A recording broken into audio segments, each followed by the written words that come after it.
많은 교회에서 다니엘 기도회를 하고 있습니다. 다니엘 기도는 10일 혹은 21일 기간을 작정하여서 기도하는 기도회입니다.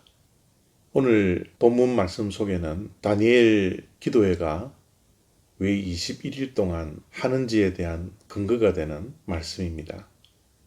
다니엘이 1회 동안 기도하는 모습을 우리가 볼 수가 있습니다. 다니엘서 10장 1절부터 3절까지의 말씀입니다. 바사왕 고레스 제3년에 한 일이 벨드사살이라 이름한 다니엘에게 나타났는데 그 일이 참되니 곧 큰 전쟁에 관한 것이라. 다니엘이 그 일을 분명히 알았고 그 환상을 깨달으니라. 그때에 나 다니엘이 새 일해 동안을 슬퍼하며 새 일해가 차기까지 좋은 떡을 먹지 아니하며 고기와 포도주를 입에 대지 아니하며 또 기름을 바르지 아니하니라. 여기서 일해라는 것은 7일 일주일을 뜻합니다. 다니엘이 새 일해 동안 절식하면서 기도를 한 것을 근거로 해서 다니엘 기도회 기간이 21일이 된 것이죠. 다니엘이 바사 왕이었던 고레스 3년 때에 환상을 보게 되었습니다. 그 환상은 큰 전쟁에 관한 환상이었는데요. 그 환상을 보고 그 환상의 내용과 그 뜻을 깨달았지만 마음에 슬픔을 가지고 21일 동안 절식하며 기도한 것입니다. 여기에 나오는 바사왕 고레스는 우리에게 참 익숙한 왕입니다. 고레스 왕이 바벨론 포로로 잡혀왔던 남유다 백성을 이제 바벨론을 정복하고 나서 본국으로 포로 귀환을 보냈던 왕이 바로 고레스 왕인 것이죠. 이 고레스 왕 3년 때에 다니엘이 환상을 보았는데요.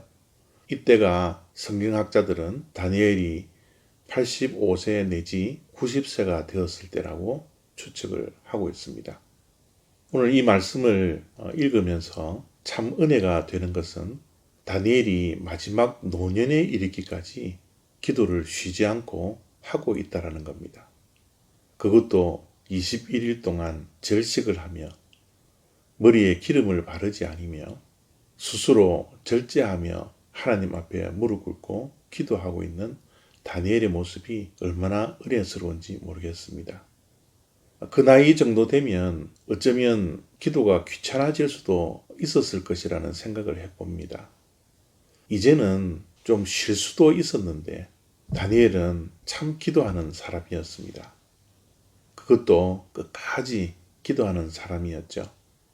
일찍이 젊어서 바벨론 포로로 잡혀왔던 다니엘, 그 다니엘이 뜻을 정하여 자기 자신의 몸을 더럽히지 않는 그런 결단을 하지 않았습니까? 그 결단뿐입니까? 매일 3번씩 무릎을 꿇고 기도했던 다니엘입니다. 주변의 시기와 질투로 인하여서 그 기도가 생명을 건 기도가 되었던 것이죠. 그러나 죽음 앞에서도 다니엘은 기도를 포기하지 않았습니다. 기도를 쉬지 않았습니다. 그랬던 다니엘이 어쩌면 하나님께서 부르시는 날이 곧 다가올 나이임에도 불구하고 그는 여전히 환상을 보고 그 뜻을 알고 깨달았음에도 불구하고 더 하나님께 그 환상을 생각하며 절식하며 기도하는 다니엘이었던 것이죠. 그 결과 어떠한 일이 있었습니까?